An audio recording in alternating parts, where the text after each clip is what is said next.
नमस्कार दोस्तों, जय हिंद, वंदे मातरम। अपना सक्षम पॉइंट यूट्यूब चैनल पर एक बार फिर से आप सभी का हार्दिक स्वागत है। रवि कुलरिया सर की हम बुक प्राचीन भारतीय वस्तुनिष्ठ में आज 11th नंबर चैप्टर संगम काल।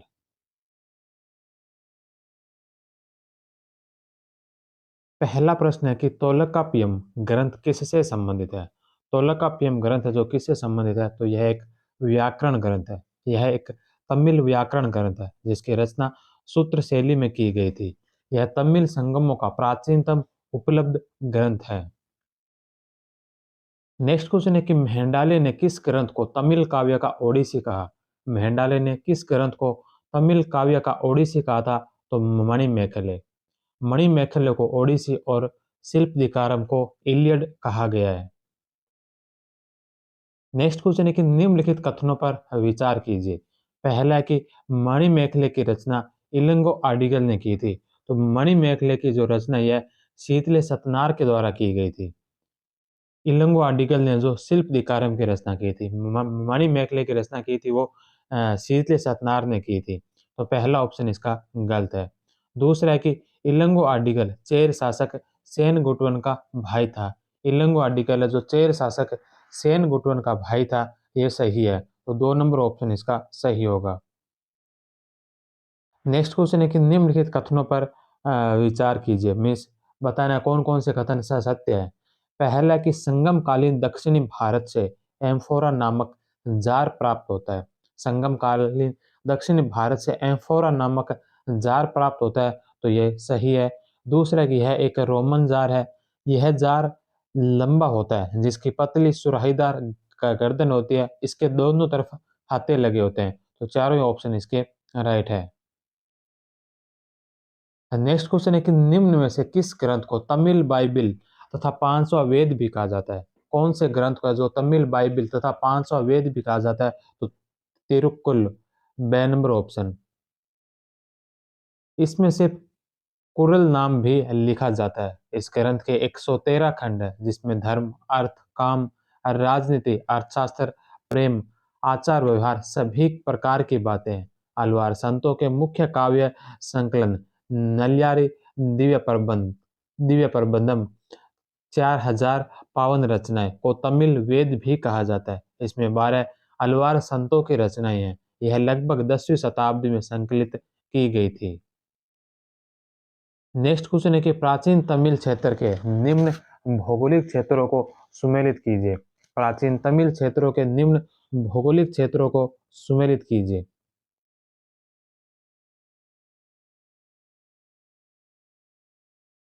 पल्लाई पल्लाई है जो शुष्क रेतीली भूमि को पल्लाई कहा गया। कुरिंजी कुरिंजी है जो पर्वतीय भूमि है। नेडल नेडल है जो समुद्र तटीय मैदान है। और मुलई मुलई है जो चारागाह भूमि को कहा जाता था। तो पलाई शुष्क रेतीली भूमि, कुरिंजी पर्वतीय भूमि, नेडल समुद्र तटीय भूमि और मुलई है जो चारागाह भूमि। 6 नंबर ऑप्शन। नेक्स्ट क्वेश्चन है कि संगमकालीन साहित्य में कौन कौन को मनन शब्द किसके लिए प्रयुक्त हुए हैं। संगमकालीन साहित्य में कौन को मनन शब्द किसके लिए प्रयुक्त होते हैं, राजा के लिए। नेक्स्ट क्वेश्चन है कि निम्नलिखित में से कौन से कथन सत्य है। पहला है कि तोलकाप्पियम की रचना द्वितीय संगम के दौरान हुई थी। तोलकाप्पियम की रचना जो द्वितीय संगम के दौरान हुई थी, यह सही है। दूसरा है कि इसके रचनाकार तोलकाप्पियर है। तोलकाप्पियम के रचनाकार तोलकाप्पियर है, यह बात भी सत्य है। तीसरा है कि तोलकाप्पियर वशिष्ठ मुनि के 12 शिष्यों में से एक थे। तोलकाप्पियर जो वशिष्ठ मुनि के 12 शिष्यों में से नहीं, बल्कि अगस्त्य मुनि के 12 शिष्यों में से एक थे। तो 3 नंबर ऑप्शन इसका गलत होगा। 1 और 2 सही है।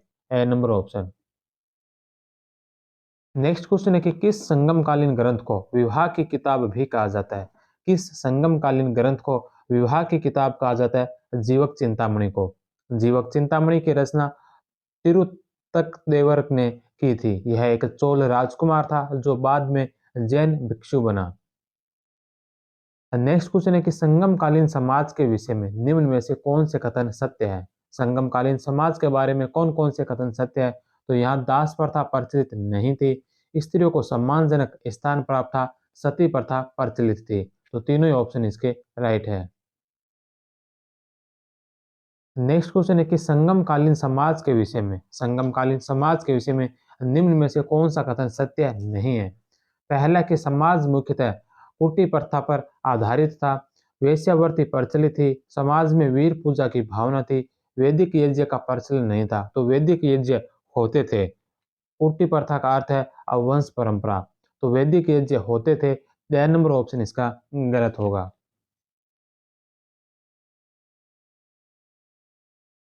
नेक्स्ट क्वेश्चन है कि संगम साहित्य किस लिपि में लिखा है। संगम साहित्य जो कौन सी लिपि के अंदर लिखा है, तो संगम साहित्य लिखा है ब्राह्मी लिपि में। ब्राह्मी लिपि, तमिल भाषा और ब्राह्मी लिपि। नेक्स्ट क्वेश्चन है कि संगमकालीन प्रशासन के विषय में निम्न में से कौन सा कथन असत्य है। संगमकालीन प्रशासन के बारे में निम्न में से कौन सा कथन असत्य है। तो शासकों के पास एक स्थायी सेना और स्वतंत्र नौकरशाही थी। शासकों के पास एक स्थायी सेना और स्वतंत्र नौकरशाही थी। यह बात है जो गलत है, क्योंकि उनके पास ना तो स्थायी सेना थी, स्थायी सेना और नौकरशाही दोनों का अभाव था। राज्य व्यवस्था मुख्य तंत्र पर आधारित थी। सुव्यवस्थित कर प्रणाली का विकास नहीं हुआ था। उत्तराधिकार का नियम भी स्पष्ट नहीं था और शासकों के पास स्थायी सेना भी नहीं थी। नौकरशाही का भी अभाव था। 6 नंबर ऑप्शन इसका गलत होगा। नेक्स्ट क्वेश्चन है कि व्याख्या मुख्य या सरदार तंत्र आधारित राज्यव्यवस्था चलते थे। कर प्रणाली पूर्णतः विकसित नहीं थी। नजरानी और लूट पर निर्भरता अधिक थी। निरंतर युद्ध होते रहते थे। स्थायी सेना और नौकरशाही का अभाव था। नेक्स्ट क्वेश्चन है कि निम्न में से कौन कौन से संगमकालीन पतन पूर्वी तट पर स्थित है। निम्नलिखित में से कौन कौन से संगमकालीन पतन है जो पूर्वी तट पर स्थित है। तो पूर्वी तट पर स्थित है पोडुका और सालियार। पोडुका और सालियूर है जो पूर्वी तट के बंदरगाह थे। 1 और 4, 6 नंबर ऑप्शन। नेक्स्ट क्वेश्चन है कि निम्नलिखित कथनों पर विचार कीजिए। पहला है कि पत्तू पाथू 10 गीतों या कविताओं का संग्रह। पत्तू पाथू जो 10 गीतों या कविताओं का संग्रह। इत्थुत होके 8 गीतों या कविताओं का संग्रह। तो दोनों ही ऑप्शन इसके सही है। नेक्स्ट क्वेश्चन है कि पत्थू पातू की किस रचना में चोल शासक करिकाल के गद्दी छोड़कर भागने व पुनः शासन संभालने का विवरण है। पत्थू पातू की किस रचना में चोल शासक करिकाल के गद्दी छोड़कर भागने और पुनः शासन संभालने का विवरण है। तो यह पटेन पालई में।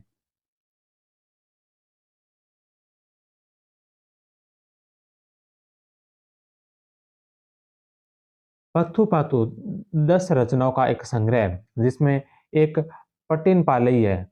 इसी में त्रिकाल की गद्दी छोड़ने व पुनः शासन संभालने और पुहार कावेरी पट्टनम का विस्तृत विवरण दिया गया है। सभी 10 रचनाओं के रचयिता अलग अलग है। पट्टिन पालई की रचना ओरतीरन कन्नार ने की। कुछ बुक्स में रुद्रक कन्नार नाम भी मिलता है। नेडुनल वाडे की रचना नकीरर ने। मदुरई कांची भी पत्थुपातु का हिस्सा है और इसके रचयिता मनकुटी मरुतनार है। कुरिंजी पाटू कपिलार की रचना है। नेक्स्ट क्वेश्चन है सुमेलित कीजिए। यहाँ पर कुछ शब्दावलियां दे रखी है। सबसे पहले वेलार। वेलार किसे कहते थे, तो बड़े भूस्वामी को वेलार कहा जाता था। दूसरे नंबर पर है उणवार। उणवार कौन थे, तो उणवार थे साधारण हलवाई।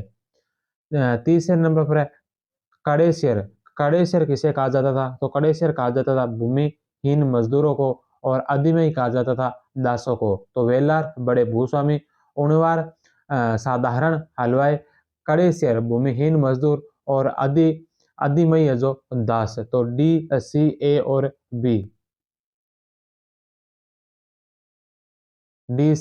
Be the number option. Next question है कि निम्न संगमकालीन राजवंशों और उनके प्रतीक चिन्हों को सुमेलित कीजिए। संगमकालीन राजवंश और उनके प्रतीक चिन्ह। चोलों का प्रतीक चिन्ह था बाघ। दूसरे नंबर पर चेरों का प्रतीक चिन्ह था धनुष और पांडवों का प्रतीक चिन्ह था मछली। चेरों का बाघ, चोलों का बाघ, चेरों का धनुष और पांडवों का मछली। C, A और B। नेक्स्ट क्वेश्चन है कि किस चेर शासक को अनेक हाथियों का स्वामी कहा गया। किस चेर शासक को अनेक हाथियों का स्वामी कहा गया? तो प्लाइने सेलकेलु कुटवन, प्लाइने सेलकेलु कुटवन, बे नंबर ऑप्शन।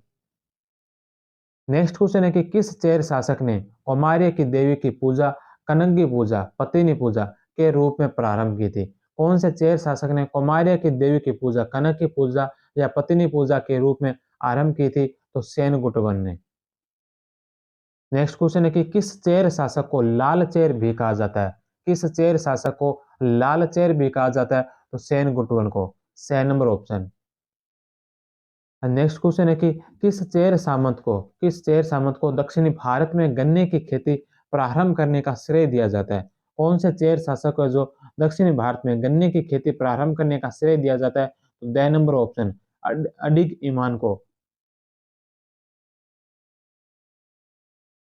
नेक्स्ट क्वेश्चन है कि निम्नलिखित में से कौन सा कथन कभी चेर राज्य की राजधानी नहीं रहा? कौन सा स्थान है जो कभी चेर राज्य की राजधानी नहीं रहा था? तो मरंदई, वाजी और तोंड, ये तीनों चेरों की राजधानी रही है। कोकोर के ये जो चेरों की राजधानी नहीं रही। नेक्स्ट क्वेश्चन है कि निम्नलिखित कथनों पर विचार कीजिए। पहला कि दक्षिण में आर्य सभ्यता के विस्तार में अगस्त्य ऋषि की महत्वपूर्ण भूमिका थी। दक्षिण में आर्य सभ्यता के विस्तार में अगस्त्य ऋषि की महत्वपूर्ण भूमिका थी। अगस्त्य ऋषि प्रथम दो संगमों में शामिल हुए थे। तो दोनों ही ऑप्शन इसके सही है। अगस्त्य ऋषि ने प्रथम संगम में अगत्यम नामक तमिल व्याकरण ग्रंथ की रचना की थी। नेक्स्ट क्वेश्चन है कि संगमकालीन चोलों की प्रारंभिक राजधानी कौन सी थी? संगमकालीन चोलों की प्रारंभिक राजधानी कौन सी थी? उत्तरी मंदलूर। चोलों की प्रारंभिक राजधानी उत्तरी उत्तरी मंदलूर थी। संगमकालीन चोलों की जानकारी संगम साहित्य, कात्यायन की वार्तिकी और अशोक के अभिलेख से मिलती है। नेक्स्ट क्वेश्चन है कि किस शासक ने पतिनपल्लई के रचयिता रुद्रक कनार को 16 लाख स्वर्ण मुद्राएं प्रदान की थी? किस शासक ने पतिनपल्लई के रचयिता रुद्रक कनार को 16 लाख स्वर्ण मुद्राएं प्रदान की थी? तो करिकाल ने। करिकाल को संगीत के सातों स्वरों का ज्ञाता कहा जाता है। इसने पुरहार कावेरीपट्टनम की स्थापना की थी। नेक्स्ट क्वेश्चन है कि निम्न में से कौन कौन से स्थान पांड्यों की राजधानी रहे? कौन कौन से स्थान है जो पांड्यों की राजधानी रहे थे? तो पांड्यों की राजधानी रहे थे कोरकई और मदुरई। कोरकई और मदुरई, 1 और 3। कोरकई पांड्यों की प्रारंभिक राजधानी थी। ताम्रपर्णी नदी के किनारे बसा यह शहर मोतियों के लिए प्रसिद्ध था। बाद में वेगई नदी के किनारे स्थित मदुरई पांड्यों की राजधानी बनी। नेक्स्ट क्वेश्चन है कि संगमकालीन समाज के निम्न वर्गों को सुमेलित कीजिए। संगमकालीन समाज के निम्न वर्ग, सबसे पहले नंबर पर है सुरडुम। सुरडुम है जो ब्राह्मण वर्ग को कहा गया। अरसर, अरसर जो है ये शासक वर्ग था। वेनिगर है जो वणिक वर्ग था। और वेलार, वेलार है जो किसान वर्ग था। तो बी, डी, ए और C, the number option. Next question है कि पांड्य शासक नेडुंजेलियन के संबंध में निम्न में से कौन से कथन सत्य है? पांड्य शासक नेडुंजेलियन के संबंध में निम्न में से कौन कौन से कथन है जो सत्य हैं? पहला, इन्होंने रोमन सम्राट के दरबार में अपना दूत भेजा था। तो नेडुंजेलियन ने रोमन सम्राट के दरबार में अपना दूत भेजा था, ये सही है। इन्होंने तलयाल गानम के युद्ध में चोर चोल चेर सहित 5 राजाओं की संयुक्त सेनाओं को पराजित किया था। यह पांड्य वंश का सबसे प्रतापी शासक था। नेडुंजेलियन जो पांड्य वंश का सबसे प्रतापी शासक था। तो तीनों ही ऑप्शन इसके सही है। नेक्स्ट क्वेश्चन है कि संगम काल में माता पिता की सहमति से किए जाने वाले विवाह को क्या कहते थे? संगम काल में माता पिता की सहमति से किए जाने वाले विवाह को क्या कहा जाता था? कारपो। कारपो माता पिता की सहमति से पंचतीने, पंचतीने जो प्रेम विवाह।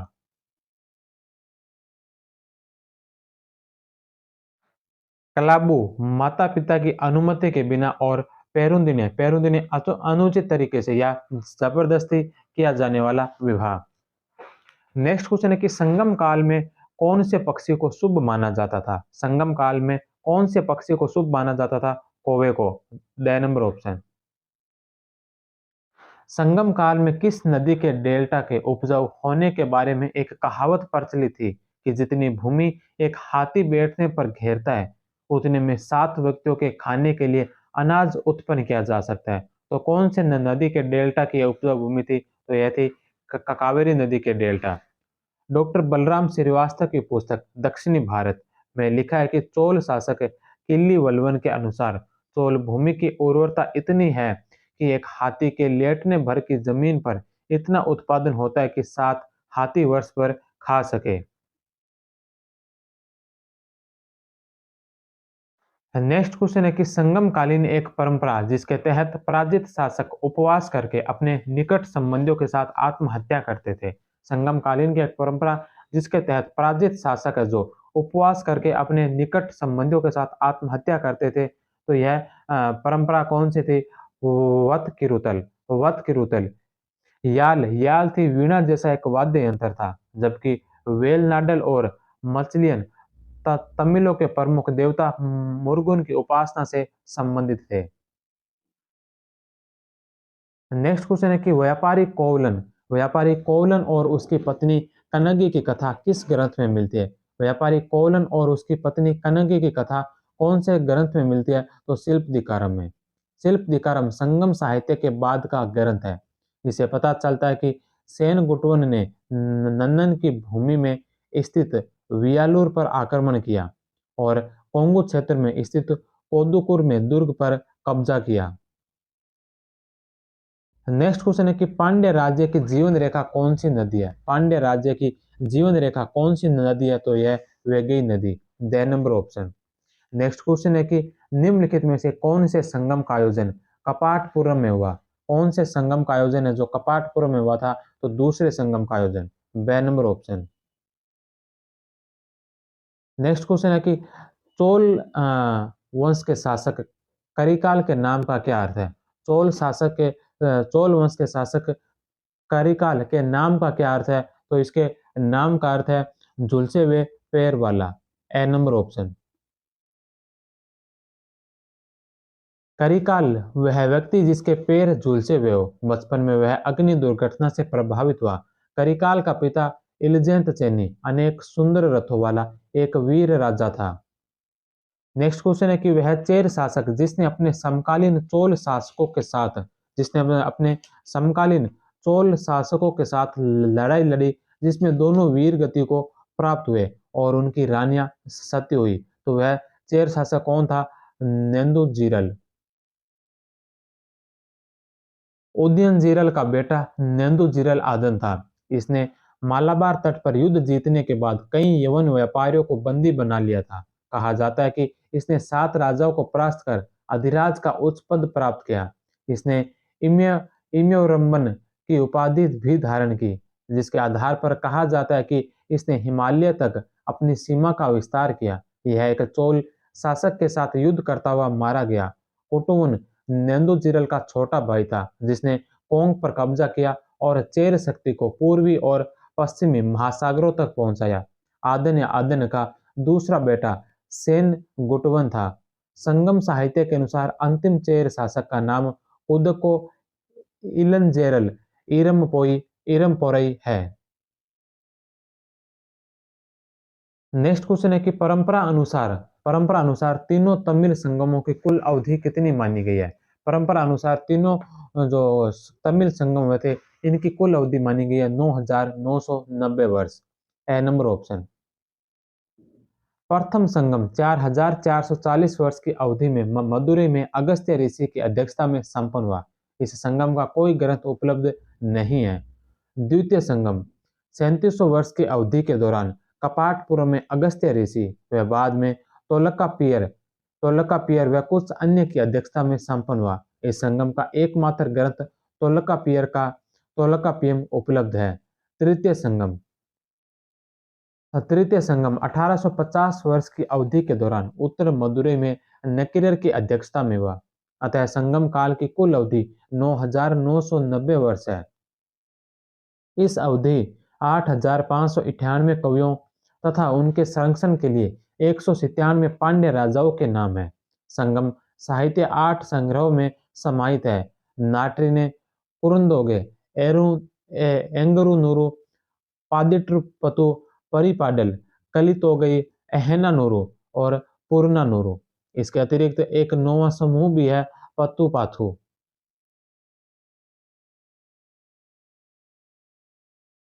नेक्स्ट क्वेश्चन है कि संगम कालीन चोल वंश का सर्वाधिक शक्तिशाली शासक कौन था? संगम कालीन चोल वंश का सर्वाधिक शक्तिशाली शासक कौन था? तो यह था Karikala. Karikala, the number option. संगमकालीन चोल सम्राटों में सबसे शक्तिशाली करिकाल ने लगभग 140 से 190 ईस्वी के मध्य शासन किया। करिकाल ने वैणिक युद्ध में पांड्य, चेर सहित 11 शासकों के संघ को परास्त किया। इन 11 शासकों को अपने राजकीय सत्ता के चिन्ह ढोल को खो देना पड़ा। नेक्स्ट क्वेश्चन है कि चेर शासक सेनगुटुन का समकालीन श्रीलंकाई शासक कौन था? चेर शासक सेनगुटुन का समकालीन श्रीलंकाई शासक कौन था? तो यह था कजबहू। कजबहू, बी नंबर ऑप्शन है जो इसका राइट होगा।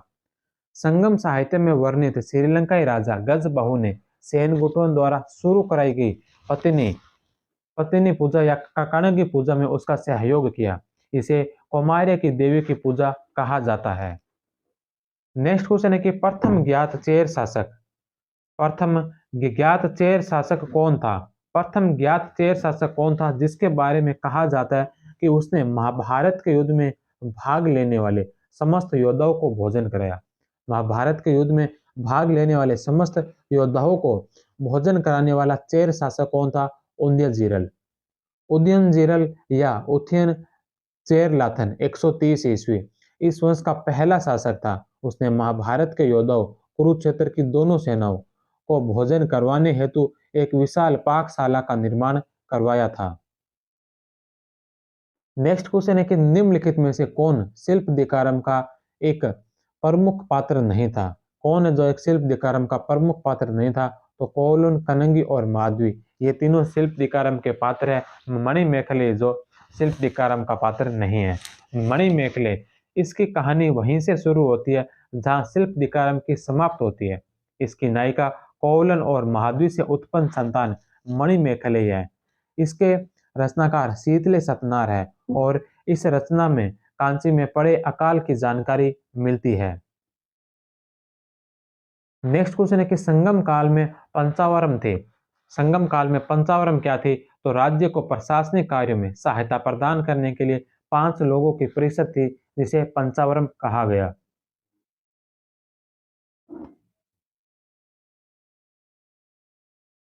प्रशासनिक कार्यों में मदद के लिए 5 लोगों की परिषद, पुरोहित, अम्यचर, मंत्री, सेनापति, दूत और ओरार ओरार जो गुप्तचर को कहा गया।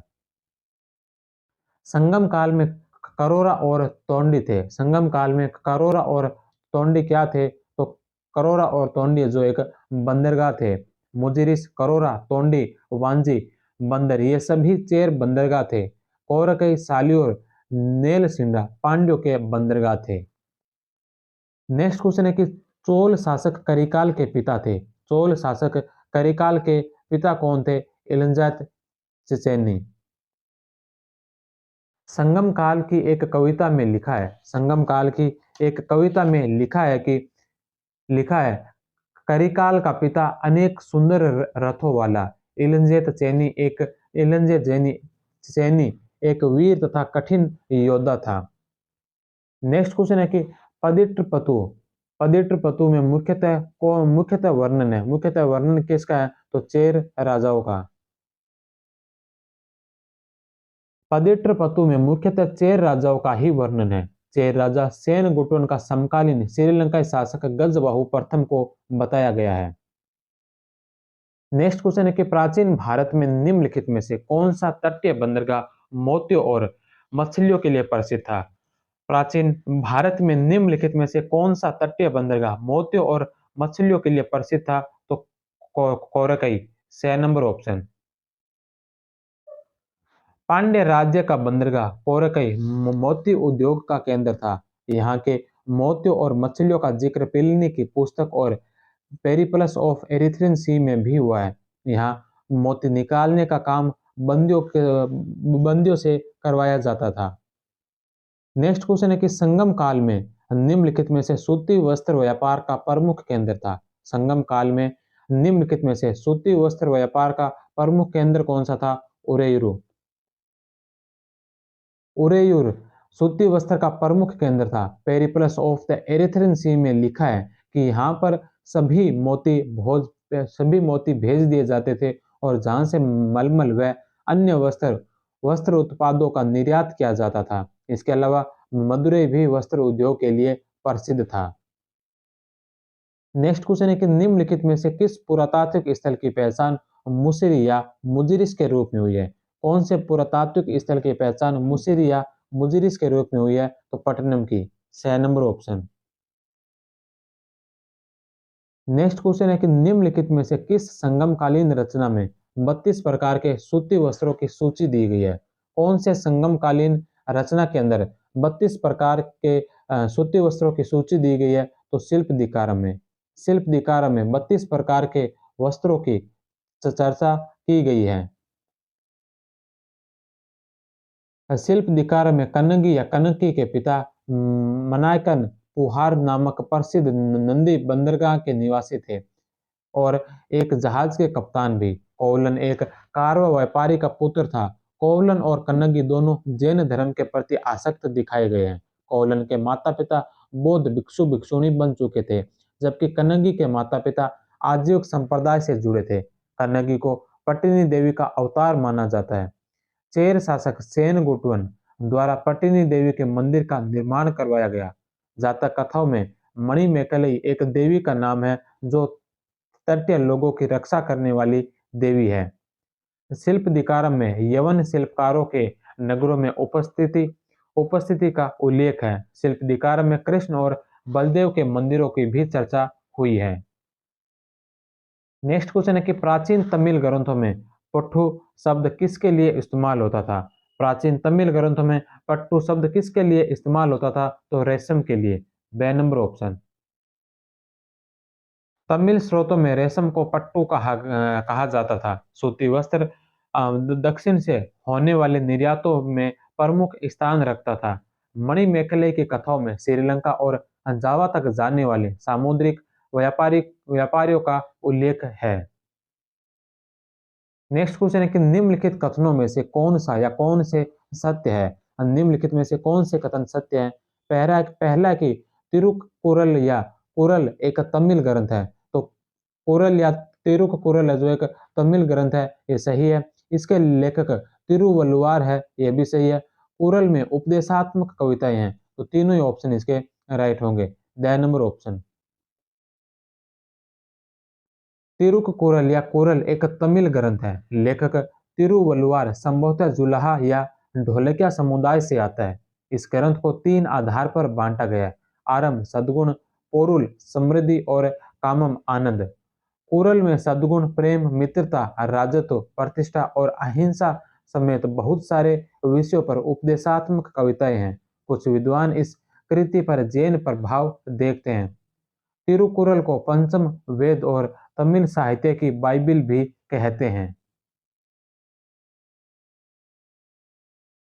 नेक्स्ट क्वेश्चन है कि संगम साहित्य के काव्य को 2 श्रेणियों में बांटा गया। संगम साहित्य के काव्य को 2 श्रेणियों में बांटा गया: अक्कम और पूरम।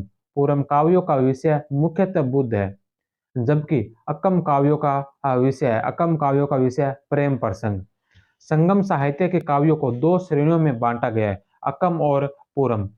अक्कम काव्यों का मूलतः विषय प्रेम प्रसंग है, जबकि पूरम काव्यों का विषय मुख्यतः युद्ध है।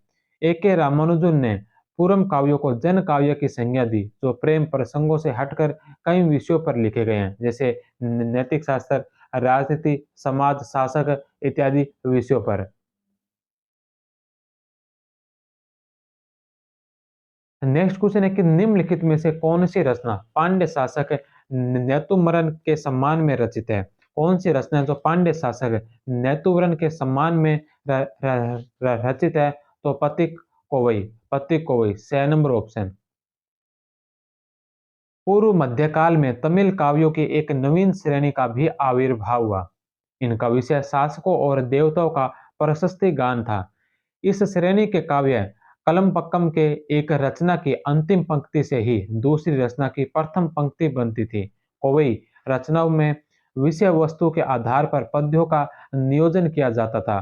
कोवई के प्रकार की कुछ मुख्य रचनाओं में पथिक कोवई छठी 7वीं सदी पांड्य शासक नेतुमरन के सम्मान में रचित मणिक वाचकर की तिरुकोवैयार 9वीं सदी में भगवान शिव की स्तुति के लिए रचित तथा पोय्या पुलवर की तंच तंचईवनन कोवई 13वीं सदी की पांड्य शासक के एक सेनापति तंचईवनन के विषय में रचित उपलब्ध है।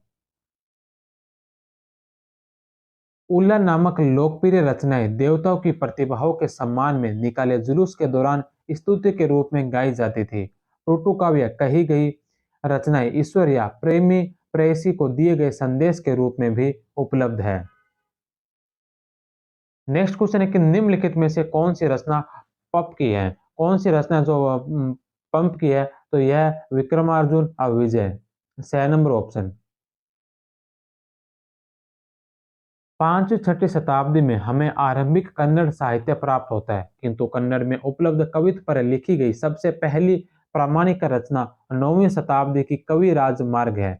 कर्नाटक का क्षेत्र जैन धर्म का महत्वपूर्ण क्षेत्र था। 10वीं शताब्दी के तीनों विख्यात कवियों पंप, पौन और रन ने जैन पुराणों की रचना की। पंप के द्वारा आदि पुराण, पहले जैन तीर्थंकर ऋषभ या आदिनाथ का जीवन चरित्र और विक्रमार्जुन विजय लिखा गया। पौन संस्कृत और कन्नड़ दोनों भाषाओं में दक्ष थे, इसलिए उन्हें उभय कवि चक्रवर्ती की उपाधि दी गई। गंग रचनाओं के एक सर्वोच्च अधिकारी चामुंड राय के द्वारा त्रिषष्टि लक्षण महापुराण लिखा गया,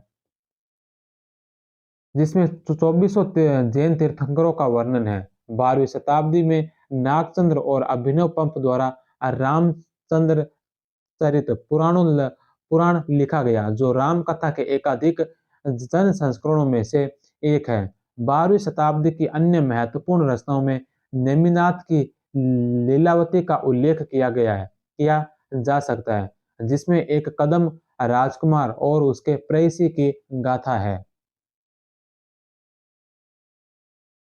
नेक्स्ट क्वेश्चन है कि निम्नलिखित रचनाओं और रचनाकारों को सुमेलित कीजिए। निम्नलिखित रचनाओं और रचनाकारों को सुमेलित कीजिए। तो सबसे पहली रचना है आदि पुराण। आदि पुराण जो रचना लिखी गई है, यह रचना पंप की। दूसरे नंबर पर है लीलावती।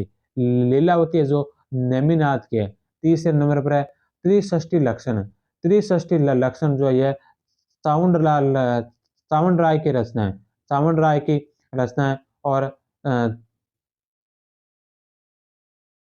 चौथे नंबर पर है उत्तर रामायणम। उत्तर रामायणम जो रचना है टिकन की रचना है। Tikkana 6 number option. उत्तर रामायणम है जो टिकन की रचना है। तो बी, ए, डी और सी 6 नंबर ऑप्शन।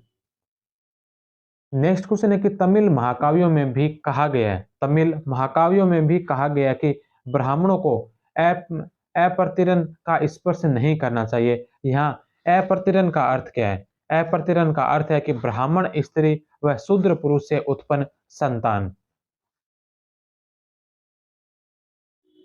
नेक्स्ट क्वेश्चन है कि मदुरई के मीनाक्षी मंदिर का निर्माण किस पांड्य शासक ने करवाया? मदुरई के मीनाक्षी मंदिर का निर्माण किस पांड्य शासक ने करवाया था?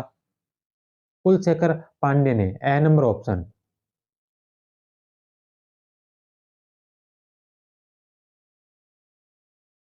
निम्नलिखित में से कौन कौन से संगमकालीन पतन पश्चिमी तट पर स्थित है? कौन कौन से पतन यानी कि बंदरगाह जो पश्चिमी तट पर स्थित है? तो पश्चिमी तट पर स्थित है मुजिरिस और बंदर। 3 और 4 6 नंबर ऑप्शन। पश्चिमी तट पर बंदरगाह नेलसिंडा जो पांड्य राज्य में था, मुजिरिस चेरों का था, बंदर भी चेरों का था, वांजी भी चेरों का, तोंडी भी चेरों का और करोरा भी चेरों का। पूर्वी तट पर स्थित बंदरगाह पुहार या पुंफार जो चोल वंश का था और कई पांड्यों के क्षेत्र में था। सालियूर पर भी पांड्यों का अधिकार था और अरिकमेडु या पोडू का ये पूर्वी तट के बंदरगाह थे।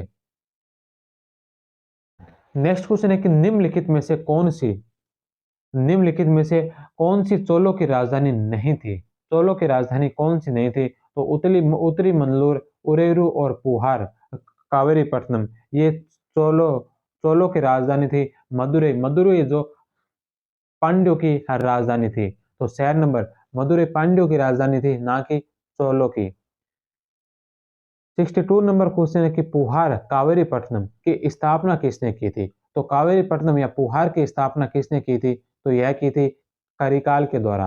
पुहार कावेरी नदी के तट पर चोलों का प्रसिद्ध बंदरगाह था। यह प्राचीन चोलों की राजधानी भी रही थी।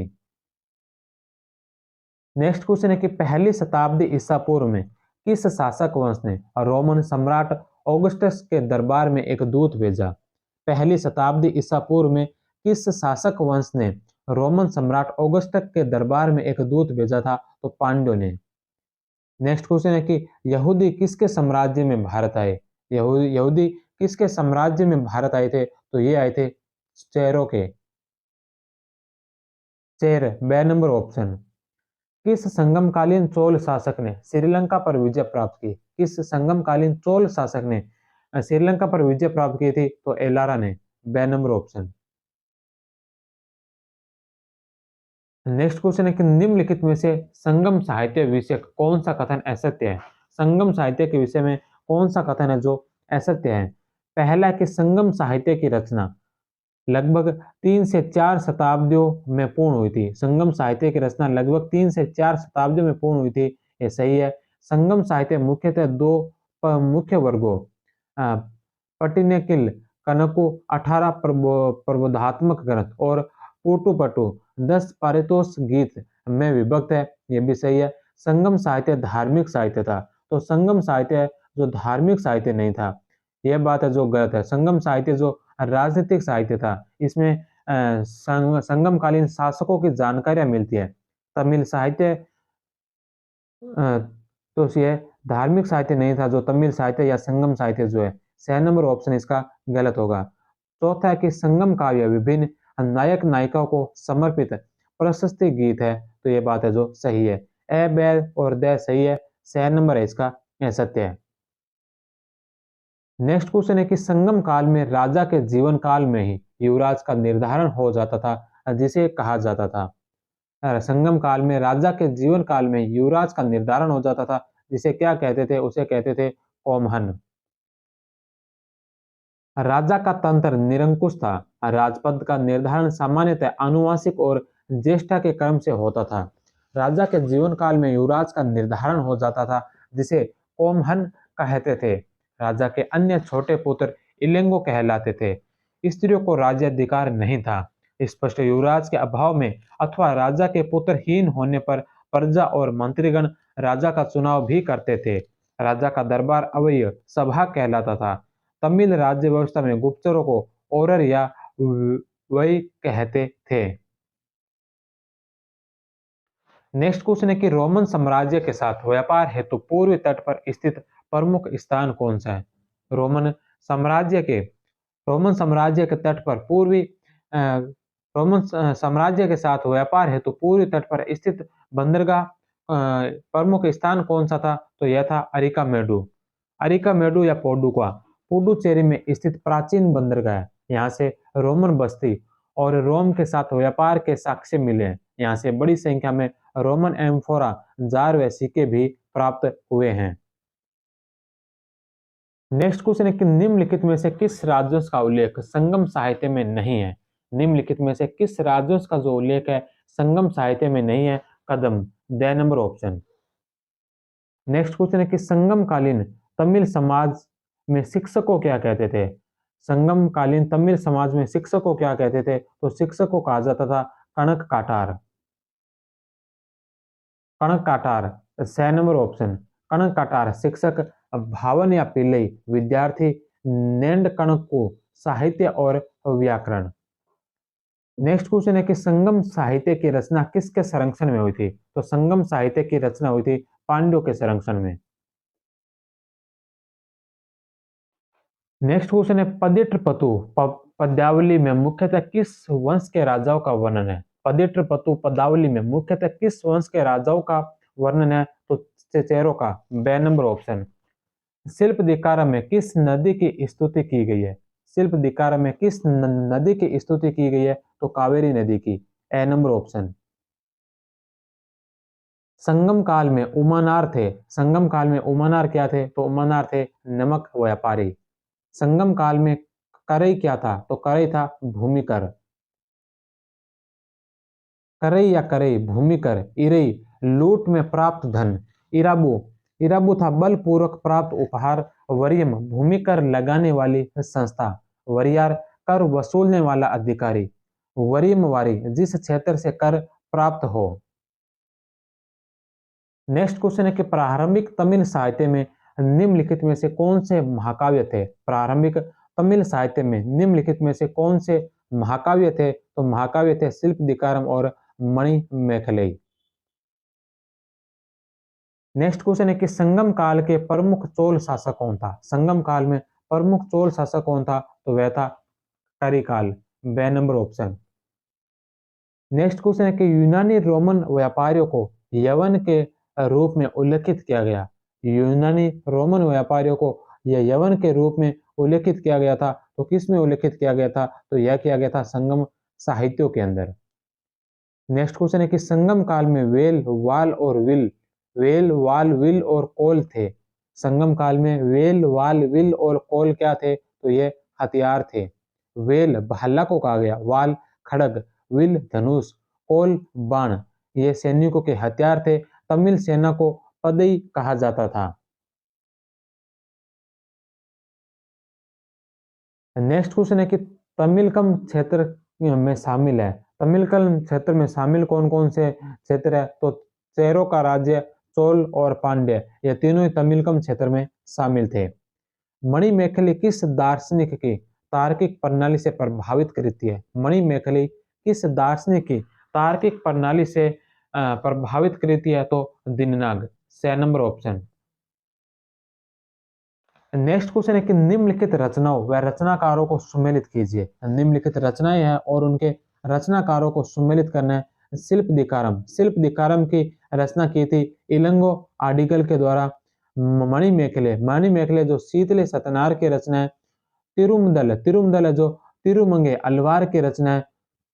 और जीवक चिंतामणि है जो तिरुतक देवर की रचना है। तो 4, 3, 2 और 1, the number option.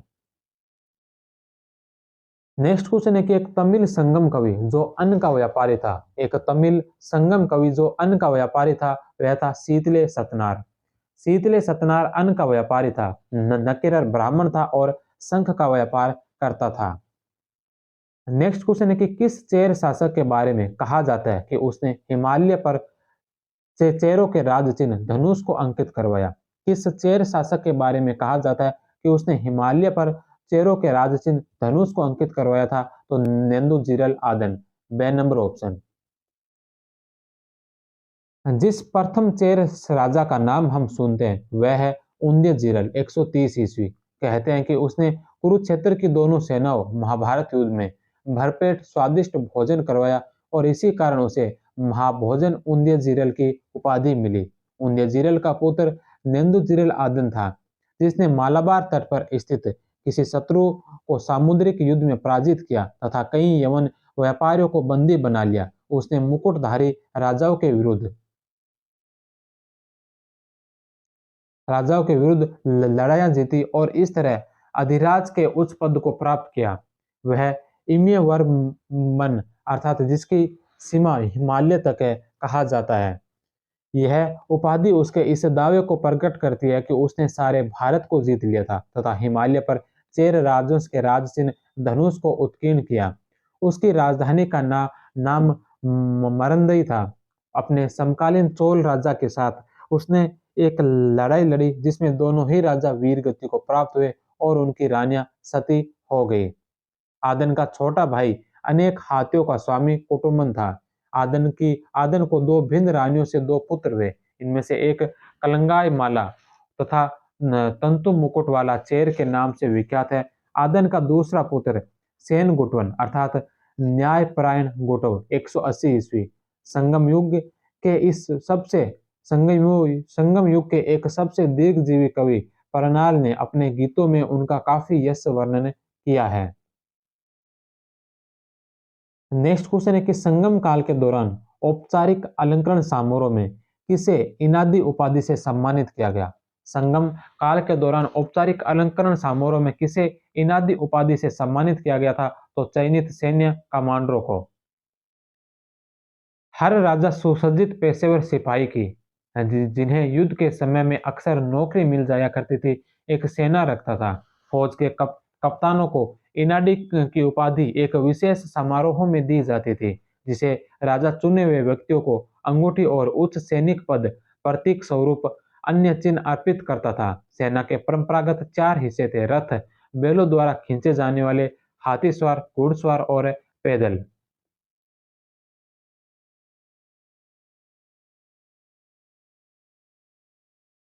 Next question है कि निम्नलिखित में से किस राज्य के शासक पत्नी पतिव्रता पूजा का समर्थन नहीं करते हैं? किस राज्य के शासक है जो पत्नी पूजा का समर्थन नहीं करते हैं? तो शुंग वंश के राजा। नेक्स्ट क्वेश्चन है कि किस निम्नलिखित में से कौन सा एक भिन्न है? कौन सा एक भिन्न है? तो कार्तिकेय, स्कंद और मुरुगन ये संगमकालीन देवता है। मुरुगन, कार्तिकेय, स्कंद कुमार का ही ये रूप है। ये सारे जो संगमकालीन देवता है, कृष्ण जो संगमकालीन देवता नहीं है। नेक्स्ट क्वेश्चन है कि दक्षिणी भारतीय मंदिरों के वैभवशाली द्वार क्या कहलाते थे? तो दक्षिणी भारतीय मंदिरों के वैभवशाली द्वार को गोपुरम कहा गया। नेक्स्ट क्वेश्चन है कि निम्नलिखित शासकों और उनके वंशों को सुमेलित कीजिए। तो सबसे पहले नंबर पर है नेडियन। नेडियोन नेडियोन जो है यह पांड्य शासक था। नेडियोन पांड्य शासक था। दूसरे नंबर पर ओंदेजीरल चेर शासक था। तीसरे नंबर पर सिंह विष्णु जो पल्लव शासक था। सिंह विष्णु पल्लव शासक। और चौथे नंबर पर है विजयालय जो चोल शासक था। तो सी, डी, ए और be the number option. Next question है कि संगम काल में पेरूर व सिरेयुर शब्द किसके लिए इस्तेमाल होते थे? संगम काल में पेरूर और सिरेयुर शब्द किसके लिए इस्तेमाल होते थे? गांव के लिए। संगम काल में अरसर किसे कहते थे? तो अरसर शासक वर्ग को कहा जाता था। अरसर शासक वर्ग, वेनिगर जो व्यापारी वर्ग, इरियन शिकारियों को और मालवर जो दस्यु को कहा जाता था। नेक्स्ट क्वेश्चन है कि निम्नलिखित में से कौन महाभारत के तेलुगु अनुवादों के लिए प्रसिद्ध है? महाभारत के तेलुगु भाषा में अनुवाद करने के लिए प्रसिद्ध कौन है? तो उसमें नन्य और टिक्कन का नाम आता है। 3 और 4 6 नंबर ऑप्शन। नेक्स्ट क्वेश्चन है कि निम्न में से किस तेलुगु कवि को वांगानुस सोनुडू बोली का निर्माता कहा जाता है? तो किसे कहा जाता है? नन्ने को। बे नंबर ऑप्शन। हमारे पास तेलुगु में उपलब्ध सबसे प्राचीन रचना नन्ने द्वारा लिखी गई 11वीं शताब्दी की महाभारत से जुड़ी रचना है, जिसमें पद्य गद्य दोनों का प्रयोग हुआ है। इसे चालुक्य राज नरेंद्र के कहने पर तैयार किया गया। इस प्रकार नन्ने ने तेलुगु महाकाव्य परंपरा की नींव डाली और उन्हें वांगानुस सनुडू बोली के निर्माता की उपाधि दी गई। नेलोर के एक स्थानीय शासक मनु मसीदी के पार्षद टिक्कन ने नन्हे के महाभारत में 15 पर्व और जोड़े और साहित्य शैली में एक महत्वपूर्ण मोड़ ला दिया। टिक्कन ने उत्तर रामायणम की भी रचना की। कुमार संभवु के लेखक नन्हे चोर ने स्वयं को ऊपर उर्पिरु नामक स्थान का राजा कहा। काकतीय काल तेलुगु साहित्य का परिपक्व काल माना जाता है, 14वीं शताब्दी का, जबकि विजयनगर के सबसे प्रसिद्ध शासक कृष्णदेव राय, जिनका काल 1509 से 1529 सामान्य संवत है, में तेलुगु अपने चरमोत्कर्ष पर पहुंची थी। नेक्स्ट क्वेश्चन है कि संगम साहित्य के बारे में निम्नलिखित में से कौन से कथन सत्य कथन है? पहला कि इतु तोकई संगम साहित्य परंपरा से जुड़े सबसे पुराने संग्रहों में से एक है, तो यह बात सही है। दूसरा है कि पुरुनानुरु एतु तोकई का भाग है, जिसमें शौर्य की कविताओं को संकलित किया गया है, यह भी सत्य है। तीसरा कि संगम कविताओं को आगम कोटि शासकों की प्रशस्ति से संबंधित है। संगम कविताओं को आगम कोटि शासकों की प्रशस्ति से संबंधित है, तो यह बात है जो गलत है। अक्कम या आगम काव्यों का मूलतः विषय प्रेम प्रसंग था, जबकि पूरम काव्यों का विषय प्रमुखतः युद्ध था। तो आगम काव्य है जो प्रेम प्रसंग से संबंधित थे। चौथा नंबर पर है तिरुक्कुरल, जो एक प्रवृत्ति रचना है जो मुख्यतः प्रेम व नैतिकता से संबंधित करती है, तो यह भी सही है। तो 3 नंबर गलत है, 1, 2 और 4 सही है, बे नंबर ऑप्शन। नेक्स्ट क्वेश्चन है कि मेगास्थनीज के इंडिका में किस दक्षिणी शासक मेगास्थनीज के इंडिका में किस दक्षिणी भारतीय राजवंश का उल्लेख है? पांड्यों का, 6 नंबर ऑप्शन। निम्नलिखित में से कौन सी रचना संगम काल की नहीं है? निम्नलिखित में से कौन सी रचना जो संगम काल की नहीं है? पेरिय पुराणम, 6 नंबर ऑप्शन। पेरिय पुराणम 12वीं शताब्दी में सेकिलार या सेकिजर द्वारा लिखित है। नेक्स्ट क्वेश्चन है कि निम्नलिखित में से कौन सी वस्तु संगम काल में यूरोप से आयात की जाती थी? निम्नलिखित में से कौन सी वस्तु जो संगम काल में यूरोप से आयात की जाती थी? तो शीशा, द नंबर ऑप्शन। पेरिप्लस 75 ईस्वी का लेखक भारत और रोमन साम्राज्य के बीच इस व्यापार के बारे में बहुमूल्य सूचना देता है। उसका कहना था कि नोरा कनरोर तीडिस कविताओं में जिसे तोंडी कहा गया है और आज का पोनानी और मुजरिस मुसिरी करगनोर तथा कोटायम के निकट नेलसिंडा के बंदरगाह पश्चिमी समुद्री तट पर सबसे महत्वपूर्ण बंदरगाह थे। मुजरिस में अरेबिया और यूनान से आए सामान से लदे जहाज बहुत बड़ी संख्या में देखे जा सकते हैं। नेलसिंडा पांड्य राज्य का एक हिस्सा था। बसार पोरकड उसी समुद्र तट पर एक दूसरा बंदरगाह था। व्यापार के रूप में व्यापार के रूप के बारे में लेखक ने यह शब्द उल्लेखनीय है। इन बाजारों से बड़े परिणाम में गोल मिर्च और मेला बाथरम मिलता है। इसी के कारण यहाँ विदेशियों से बड़े जहाज आया करते हैं। यहाँ बाहर से आयात होने वाली वस्तुओं में उल्लेखनीय है बड़े परिमाण के सिक्के, पुखराज, महीन कपड़े, अधिक परिमाण में नहीं, छपे वस्त्र, सुरमा, मूंगा, साफ न किया हुआ शीशा, तांबा, टिन, शीशा, लीड, शराब, अधिक परिमाण में नहीं, पर वेरी गाजा की आवश्यकता के अनुसार, लाल हर साल जिसका प्रयोग आतिशबाजी में होता था। यहाँ से निर्यात होने वाली वस्तुओं में गोल मिर्च, बड़े परिणाम में अच्छे मोती, हाथी दांत, रेशमी वस्त्र, गंगा तटवर्ती क्षेत्रों से प्राप्त जटामासी और भीतरी क्षेत्रों से प्राप्त मोला बाथरम और पारदर्शी पत्थर। मुख्यतः कोयम्बटूर जिले की हरित मणि जिसकी रोम में बहुत ज्यादा मांग रही, हीरे और नीलमणि तथा कछुए के खोल। जब मिस्र देश के नाविक हिपालस ने यह संभावना चरितार्थ कर दिखलाई कि बड़े जहाज छोटे जहाजों की भांति समुद्र तट के किनारे ही नहीं चलते और न अनेक खतरों से युक्त ही रहते, मानसून वर्षाकालिक हवा के सहारे सीधे समुद्र में चल सकते हैं, तो यह व्यापार और भी बढ़ा।